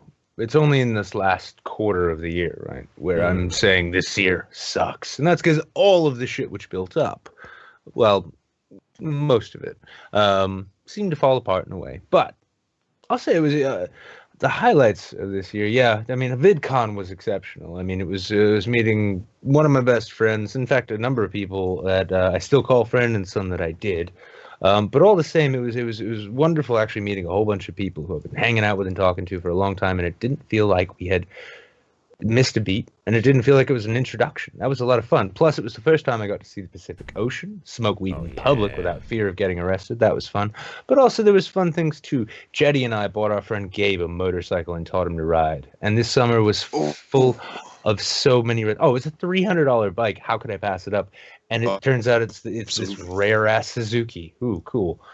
Loads of good motorcycle rides, a decent amount of pretty good sex, lots of good drinks and good smoke, good food, and also the building of good habits. Now, in terms of what the highest moment of 2017 will be, if I'm going to be completely honest, with all the highs and lows of everything, I would actually say that it's going to come in about 10 minutes, because... Well, no, it's like a given movie, right? A movie can be wonderful, but if the ending sucks, then it's shit. But if a movie's trying and difficult to get through, and you're just watching your characters suffer and all this shit, but then you get to the end, and the end works out, and the credits roll, and it's all good, you walk out of the theater feeling as though you watched a good movie.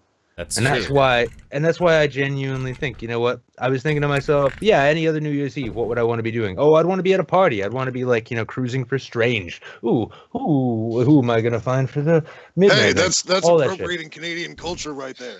No, listen. When you cruise for Strange, you're looking for teenagers to murder and rob, and that's perfectly okay. I'm not appropriating that. However, that's the Beardbarian thing. That's not the Canadian thing. Oh, okay. Well, then I'm leaving your culture alone, and I'm just saying, well, who gives a shit about Canada? It's the 51st state that doesn't want to be here, and we don't want them. All that being the case, though, what we are doing here, though, consider what we're doing here. What are we doing? We're actually we are hanging with good people. We're hanging with good folks. We are entertaining good people. Some people who might not even actually have anything else to do. I actually passed up a number of parties because I'm like, you know what? I never missed a Sunday, and they'd never forgive me if I did. And so I would say the highlight of 2017 has been Sunday nights in general, and specifically this one, because we're pushing through. I would say probably one of my favorite parts so far of 2017 is this troll in the chat who just cannot seem to figure out how to spell hubris.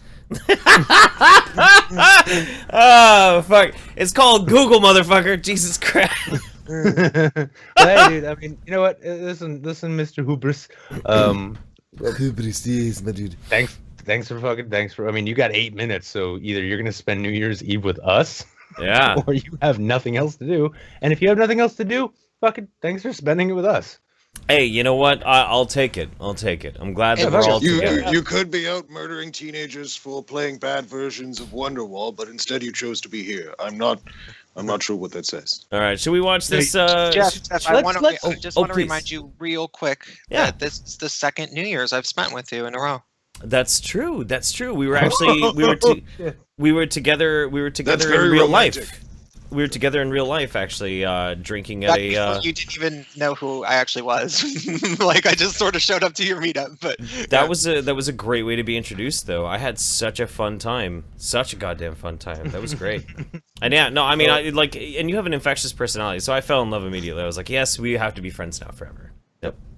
Let's jump into this video. 2 real quick things. Anahata Hearts, breasts. Yes, that's how you spell it. But by the way, she's almost at 300 subscribers, and just because fuck it, we got 7 minutes left. Everybody go and subscribe to Anahata Hearts. She's actually putting up pretty good content too. Anahata Hearts, Anahata Hearts. She's amazing. Hose beast. She's part of the Saints team too, so we've got a lot of love for her. So me and Nick put this together for you guys. So enjoy. Wait, actually, let's introduce it. So we've given you the cringe of the week after week after week. 41 weeks here we are. New Year's Eve. Guess what you get? Cringe of the year. Cringe of the year, guys. So Beard and Prince, I have sent you guys a My Circle link so you can watch this with us in real time. Oh, okay. Wow. Where's my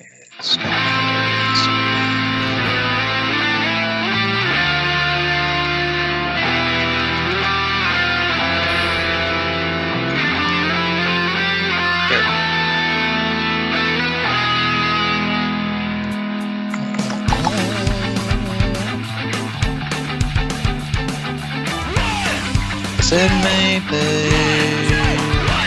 Alright. Yes, I have thought an awful lot about blowing up the White House.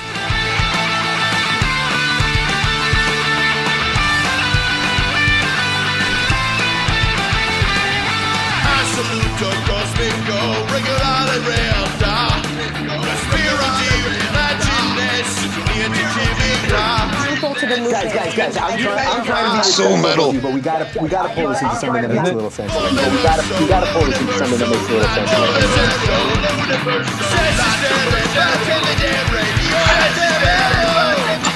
What was that? Saturday, la mia libertà. Saturday, oh no. In the Times, someone close to Mr. Weinstein offered her hush money, $1 million, in exchange for signing a non-disclosure agreement just this September.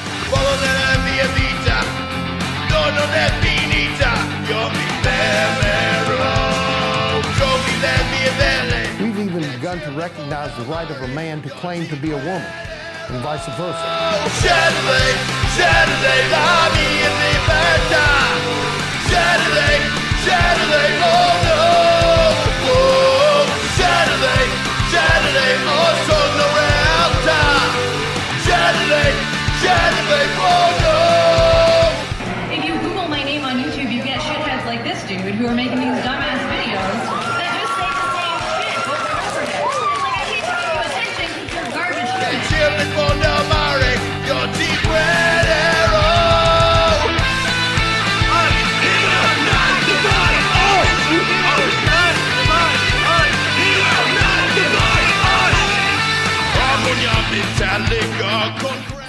You know, I wanted to throw my hat in the ring, and I'm tired of asking people to do the right thing, so I'm going to run for office and do the right thing myself. Continuing in his statement, Spacey added, "As those closest to me know, in my life I have had relationships with both men and women. I choose now to live as a gay man." You're gassing us, dude. The fucking Jew lovers are gassing us, man. Oh, Saturday, la mia libertà. Saturday, oh no. Saturday, oh sono realtà. Saturday, oh no. Saturday, la mia libertà. Saturday, oh no.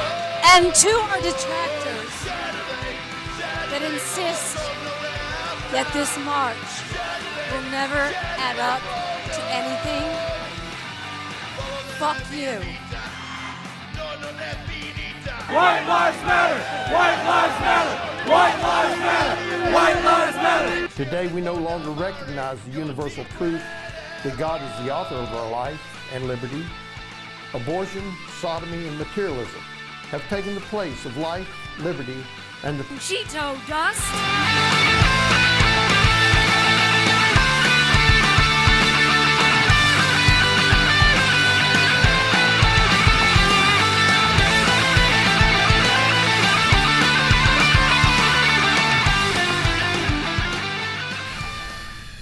I think I speak pretty freely when I say, honestly, fuck 2017, man. I couldn't say it better myself.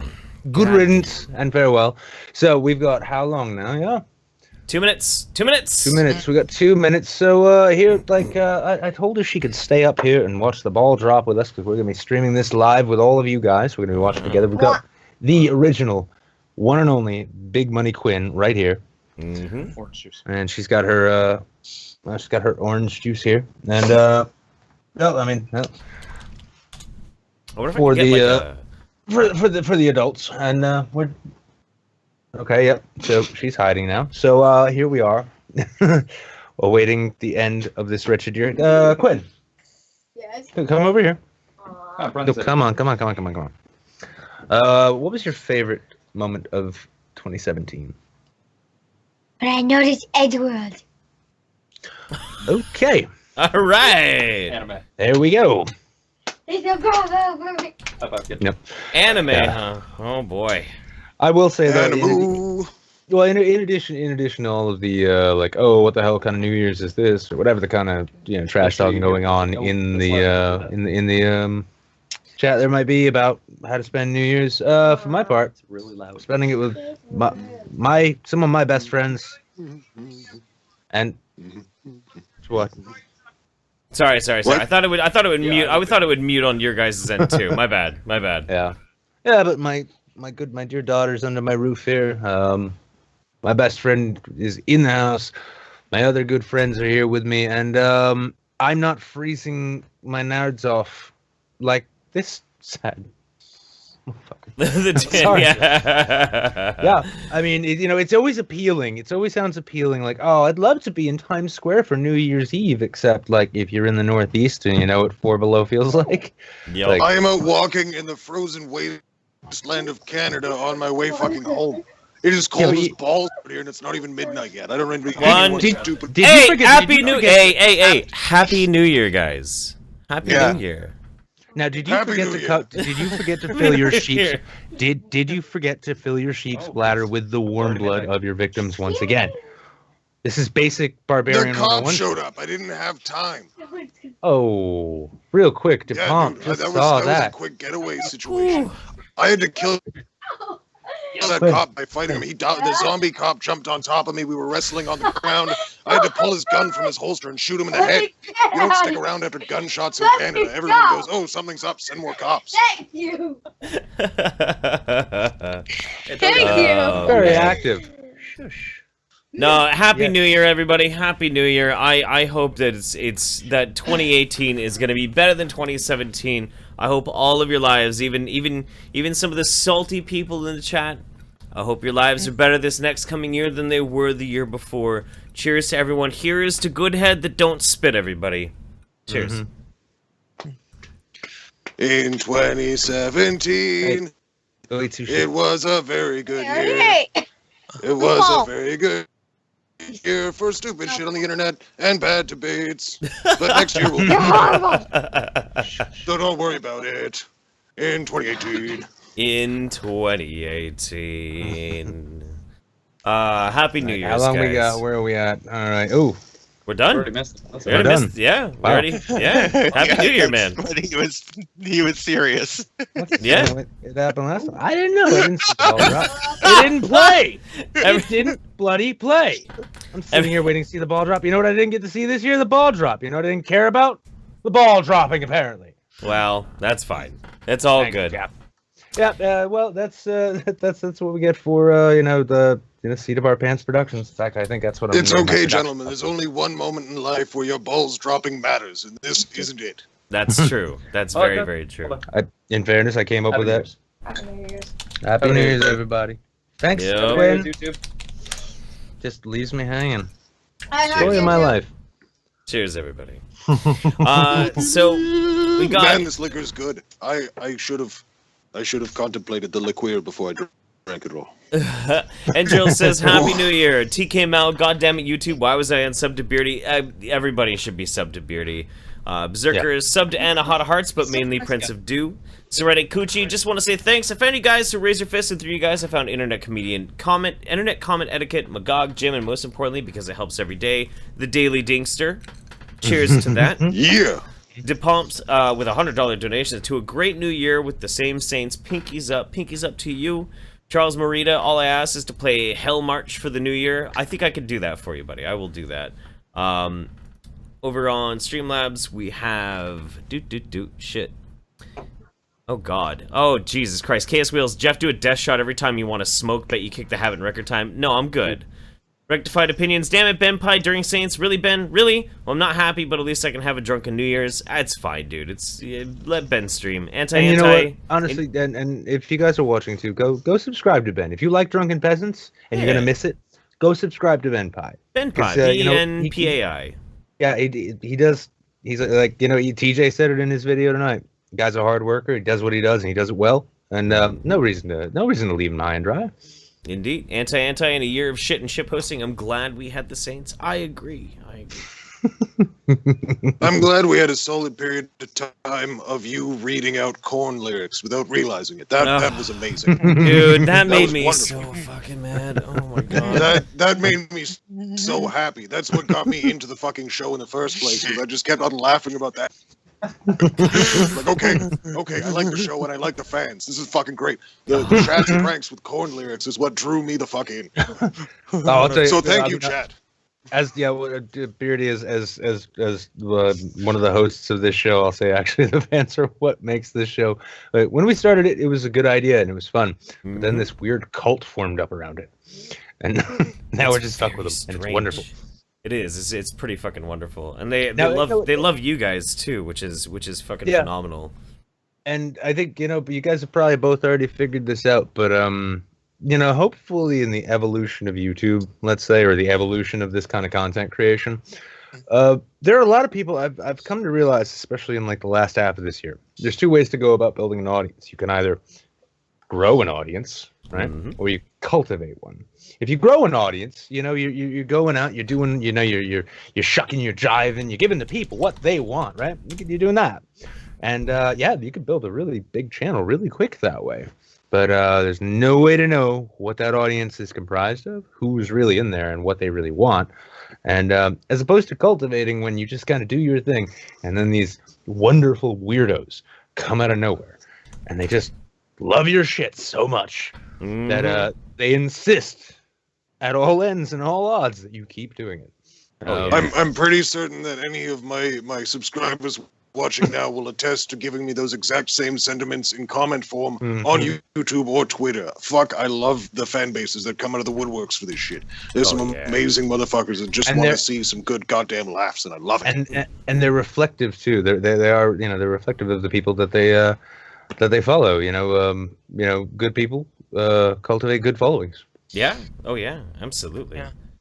I think with my channel, I think when I first was on the show, you guys did help me grow as a channel when I appearing on your show when it first started.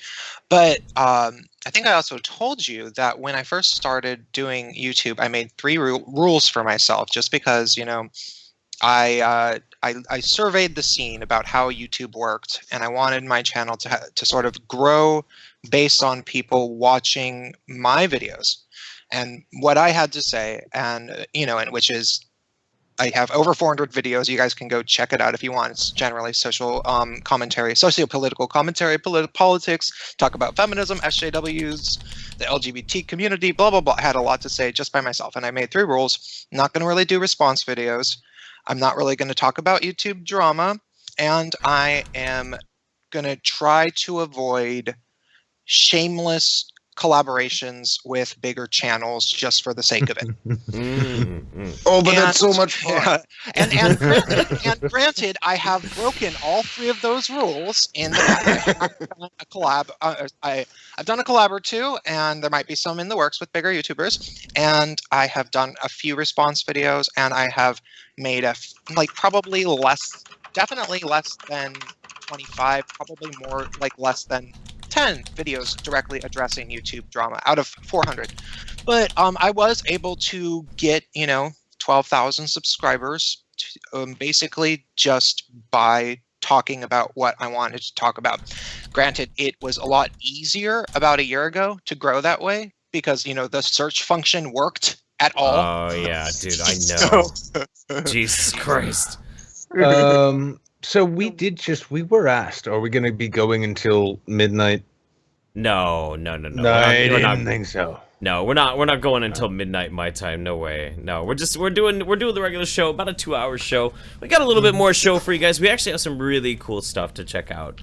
I'm gonna mute and bark some orders at my daughter real quick. Right. So okay. I'll be right back with you. No, go for it. But yeah, the reason I brought that up is just that if anyone is starting a channel or they're a smaller channel, I would really advise, to try to cultivate that audience and to go with what you have, because in any sort of community that you find on YouTube, people that are like-minded, that's always going to be temporary. Like any individual is always going to go in their own direction as a person. So make sure that you are yourself and that you are independent first and foremost. That I would say, because I've been doing entertainment professionally in the way that I've been getting paid since 1999 to DJ and crap like that. And like everybody who would form like little DJ crews and have like, there's like 6 of us and we have a name and blah, blah, blah. Those motherfuckers would always break up and hate each other within 2 years. Oh, yeah.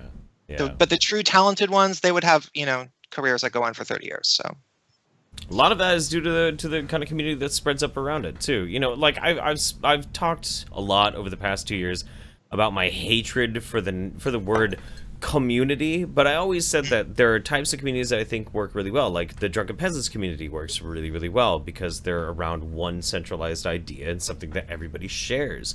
And so the community that sprung up around Saints has been incredible, and I do not fear the name, the word community anymore because it's just so good. But I it's also it's locked in too. That's the nice thing. It's not just some nebulous. And if anybody has, thing we like. You can come and join us. Don't fear community. Oh, please, by all means, continue. So okay. I promise that I'm still drinking. I'm still drinking. I promise that I would play this for somebody in a super chat. So I got.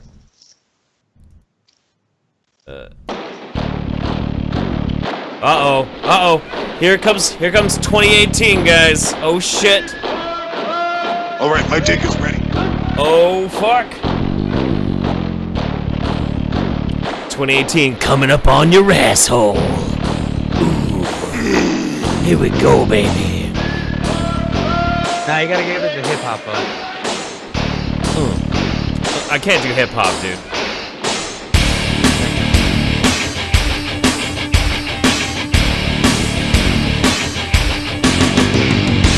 I can't hear any music, but I'm just imagining you guys dancing to Darude Sandstorm. It's a great mental picture right now. I really want somebody to take that head bobbing clip for me and put it to Darude Sandstorm. It'll happen now. Actually, I bet you it's gonna be Anahata Hearts who does it too.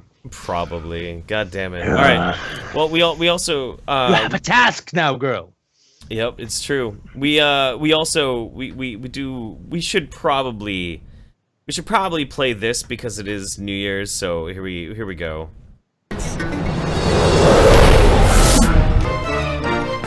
Somebody ring the Dinkster. Yes, Dinkster 667 for New Year's. Oh, I'm so happy to find them. I mean, I haven't shared them in a while because I've been busy and sick and depressed and drunk and other drunk and then high sometimes and then also drunk. But I still have much love for Dinkster Daily. I will never, if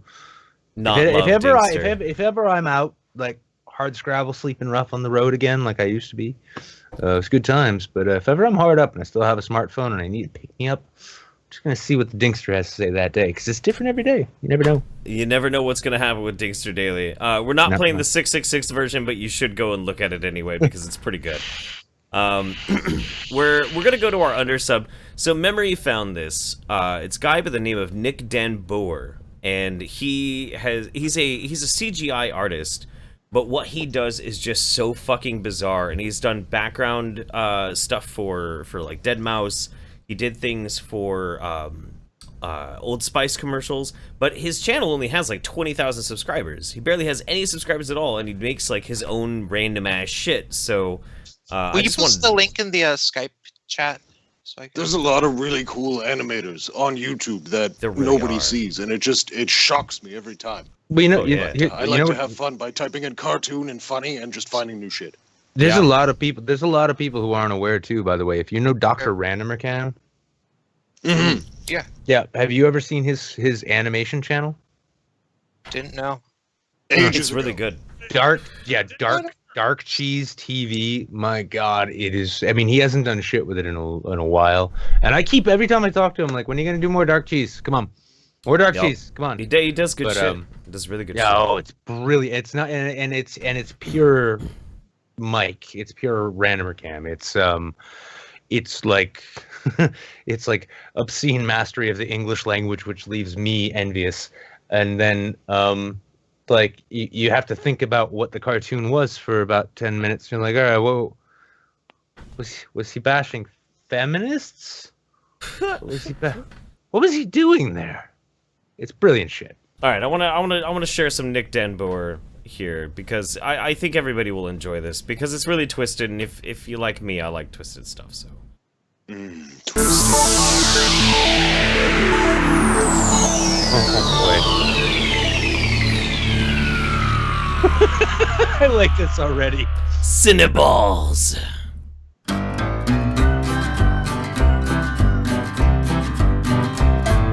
Cluck, cluck, clucking goes the chicken, and the chicken is my favorite food. I'll eat the wings, and I'll eat the breast. Chicken, it is the best. Welcome to Charbay's Chicken World and Restaurant Resort. This is the largest fast food entertainment complex in North America, with a subterranean farm, a power plant, and the world's only magma-heated chicken blast fryer. Now, you be the new senior chief night manager. Now, does that sound like what you're looking for? Well, that sounds fine to me. You call this a sandwich? Yeah, I know this one. What about Tony? What about me? Get back in the kitchen and make me a real sandwich before I give you a crack in the mouth. Maybe straighten out your eyes.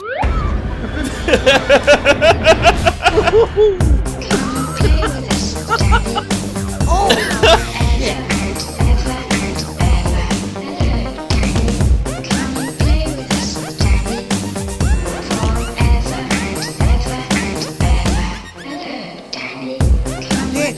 Let's get the hell out of here. All right, if you guys want to see more, go sub to Nick DanBoer. Oh my god, I'm doing that right now. Yeah, link link is in the description. What in the fuck did I just watch? Dude, some of the shit that he does is just absolutely fucking out of control. Memory showed it to me and I fell in love immediately. I fucking love it. It makes me miss the from the 90s, like the early 90s, the commercials on MTV in between MTV shows for MTV. Oh yeah. No, I know what you're talking about. I miss those too. I also like because I've been a huge fan of the YouTuber Syriac for a really long time, and Syriac is incredible too. And so anytime I find somebody who does yeah. Oh, sorry. When you go to Nick's page, he's got his show reel from 2015 up, and yeah, it's twisted. It is twisted as fuck, man. It is absolutely out of control. I'm not even listening to it. I'm just watching it now. He's incredible. He's incredible. You guys will fucking love it. Syriac is another one up there. I'll play some Syriac for everybody on another episode. Because he's incredible. Oh wow. Yeah. I'm so happy. That's the first new YouTube channel I've discovered this year. Yeah, no, it's a good one to start with. It's gonna be like Commenticate now though, where it's like, when are you gonna make another video? I know. Oh, there's a new video! Holy shit! It's a fucking new video.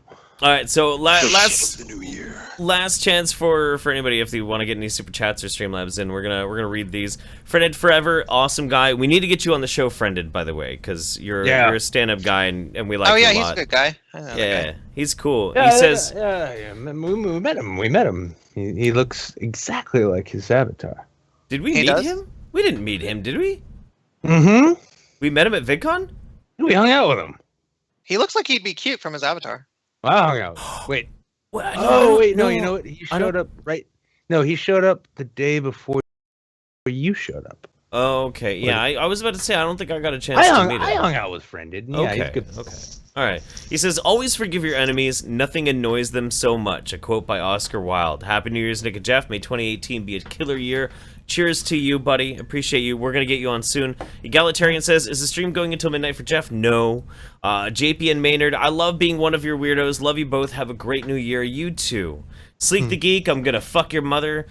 Not if I fuck her first. Wait. Wait. Oh, no. That's the Christmas greeting, guys. You're a little bit late. The New Year one happens in after the first blossoms start to break out of the grass, and I have no there's no like shout for it. It's called the Festival of Winter's Wake. As soon as the first flowers pop out of the snow, find somebody and fuck them for 2 weeks.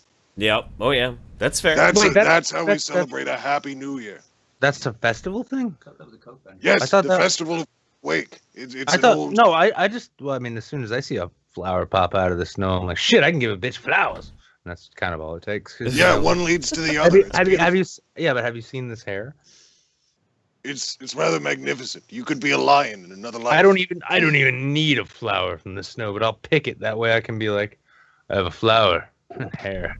How's it going? I've brought you the first flower of spring. Show me your titties. It works. It really works. It does actually work. That is the most millennial fucking romance line I've ever heard. To Keck or not to Keck says, glad to see you still putting out Steel content. Keep steering clear of the shitty drama. Have a better New Year from Romania, my dudes. Cheers. Hey, cheers for having your New Year's and staying up long enough to like hang out with us from Romania, dude. Fuck hey. yes. Yeah. Prince says, I'm gonna sleep now. Happy New Year. I love you guys. I hope you dream of me, Prince. Over on Streamlabs. By the way, go subscribe to Prince Adu. She's like the cutest thing on YouTube. It's amazing. Yeah, that's true. And Streamlabs is clear. So yeah, man, I'm glad this year's fucking over. Me too, man. I really that year. really No, am. not even this year. That year. This That year has year. just begun. And I'm glad this year has just begun. But now everybody has to like train themselves to write 2018 when they're writing things on paper, because people still actually do that, which is weird. But now Unless you're Justin Trudeau, then you just need to say it's the current year over and over and over again. Or That's a good John point. Oliver. Yep, John Oliver does that too. Yeah. Yep. John Oliver's not going to have any problems remembering what year it is because it's always current. Actually, holy shit! I never realized the logic to that. If you adopt that, you don't. I mean, that's the most honest. That is honestly the most honest way to measure time. It's like what year? It's is the it? laziest way. That's why it was so clear right the fuck away. Hey, what time is it? It's right now. What? I'm in the what do you mean? Be more specific. Oh, I'm living in the now. See, the hippies are lazy too. They don't want to have to check the time, so they just say they're living in the now. And the lazy lefty politicians don't want to have to remember the year, so they just say current year. It's genius, but it's full of holes. Well, they just realize, like, if they look at their wrist expecting a watch, they're gonna not find a watch there because they forgot to put it on. And then when they forgot to put it on, they're gonna get curious about where it went because they're really high. And then they're gonna spend all their time thinking about that while someone's trying to tell them some shit. And they're gonna be like, "Oh, I'm sorry, hang on, can you hold that thought? Because I got to go find my watch." And then they'll find their watch, but they'll forget why they wanted it in the first place. But they'll be wearing it, and they won't ever check the time while they do. But then they'll go back to their friend and ask them, "Hey, by the way, what was the thing you were telling me?" And they're like, "Oh, I can't remember, man. Yeah, you had to go get your watch. That's the only thing I could think about." That's why hippies Fuck, don't I wear- miss the 60s. All right, so let's we got only a little bit more time. Let's do predictions for 2018. What do you guys think is going to happen in 2018? Let's start with Prince of Queens. Well, clearly all the Muslims are going to go in the oven, and like all of the gay guys that helped out Trump are going to be betrayed, and we're going to go in the oven too. Okay. And of course I didn't help him out, but some people said that I did, so I am going in the oven. Okay. And the other people that said that I'm going in the oven will get to be right. They might go in the oven too. That's to be determined. But they'll be really happy before they do because they were right the whole time. And other than that, I can't make any more predictions because I'll be dead. Okay, fair enough. What about you, Beardy? I predict that I'm going to drop an epic season 2 pilot episode in a couple of weeks. And then I'm going to have a really cool year, and people are going to have a lot of fun with it, and I'm going to continue not caring about the outside world. That's my prediction. Fair enough, fair enough. What about you, Nick? Well, I predict, I got 2 predictions. One, I think Beardy is also going to drop a 24-karat gold deuce, and he's not going to go... I'm working on it. You have to eat a lot of gold to get it to process in a single log. Yeah, just what's that? Goldschlager. Go just drink a lot of Goldschlager. You got to kill more teenagers who like Goldschlager, and in about 2 or 3 years, maybe you'll be good there. Maybe you'll hit it this year. I don't know.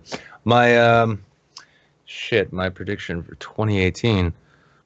Oh, I had this really clever thing in mind, and then I got lost on that other tangent. That's the problem with bits. You wrote it down. You wrote down a really You were good thinking one in about killing Skype. teenagers a little too hard there. Oh wait, that's right. Hang on, I did write one down, didn't I? Yeah, you wrote a really fucking amazing one down in Skype. actually. All right, I'm just gonna go ahead and find this because I couldn't, I mean, like, here's the thing, like, you can't be any kind of prophet in this world. You can't be clairvoyant or anything like that if you don't consistently forget about your prophecies and then have to be reminded of them later. Wait, am I thinking of a prophet or a drunk poet? Same thing. Same thing, I've learned. Yeah, that's true. Same exact thing. Well, all right. Well, entertain people while I find these things because I was really clever. I do remember. Oh wait. I got it. No, corn for us, Jeff. No, no. He doesn't have to do. He doesn't have to do that because he's not your freak on a leash. Okay, you need to get over that, Beardy. It's all I wanted for Christmas. It's all I wanted. And I never get what I want for Christmas. It's fucking hard. Yeah, well, Mom always wanted a good son, but anyway. Yeah, no, I think for 2018, Donald Trump will finally admit that it was not just one Russian hacker who stole the election, but a series of smaller hackers, each hidden smaller inside of the other. Goddamn babushka hackers. That's good. Babushka hackers. Before I say mine, I want to say Berserker also said, praise the giant iron cock. Thank you very much for your donation, man. I appreciate you. My prediction for 2018. I think in 2018 we're gonna have the slow progress towards people trying to wake up to a world that is no longer rooted in traditionalism. We're going to grasp at all of those things that we try and hold on to out of fear of things moving forward. We're going to find ways to alienate each other. We're going to find ways to hate each other. We're going to find new ways to separate between this group and that group. Find ways to just clash against it because we have just this abject terror of how much brilliance we actually do possess inside of ourselves. I think that we are still going to fight. I think that we are still going to struggle. But ultimately, like I always have, because I am the eternal optimist, that inevitably the march towards whatever bright future humanity really does hold, despite the looming threat of nuclear war and nanobots and the chemicals that are making the fucking frogs gay, that somehow... I'm not sorry for that. Somehow, kicking and fucking screaming, humanity will somehow still stumble into the future. And as much as it might be shitty, just like this year was shitty and the year before it was shitty, every year of our lives will somehow get just a little bit better. And that little spark, that little bit of hope, that little bit of faith of the brilliance of humanity that I hold true in my heart is enough for me, and I hope it's enough for you, and I hope it's been enough for everybody, and I hope we have a fantastic 2018. Here. I will drink to that. Yeah, Out of alcohol. Oh no, I have scotch.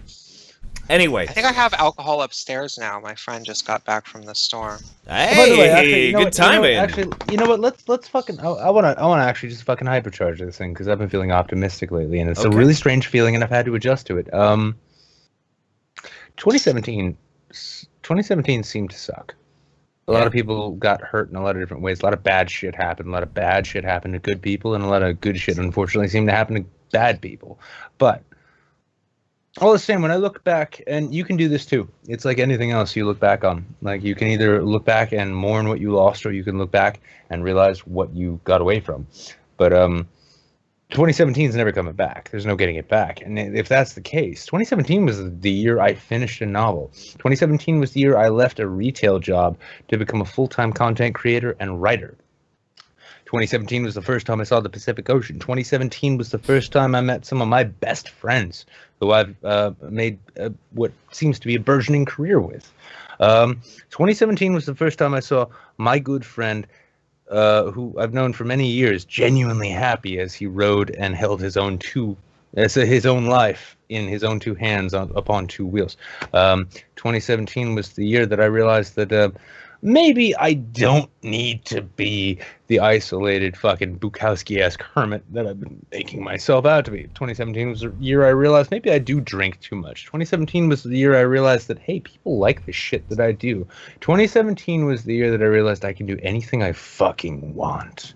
And so, now in 2018, we're going to be marching into it. We're all going to wake up tomorrow at some point.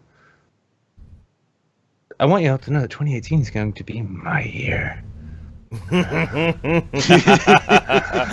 Good. And it's good, going to yeah. be so much fun. So I will see you all there. And I suppose at this point we have been your New Year's saints. Fuck you, 2017.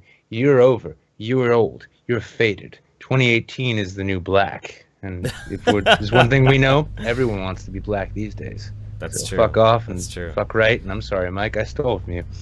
Good night, everyone. Everybody, our guests have been Prince of Queens, the Beardbarian. Their links are in the description. Go subscribe to them. Prince of Queens Undersubbed was our Cat's Gay. Link in description. Go subscribe to Anahata Hearts. Our Undersubbed of the night has been Nick DanBoer. Link in the description. Everybody, happy 2018. We will see you yet again Thursdays for the Midweek Saints on Twitch, and every fucking Sunday, whether you fucking like it or not, right here on YouTube. Good night, everybody. Don't shoot into the cops! Good night. Yeah.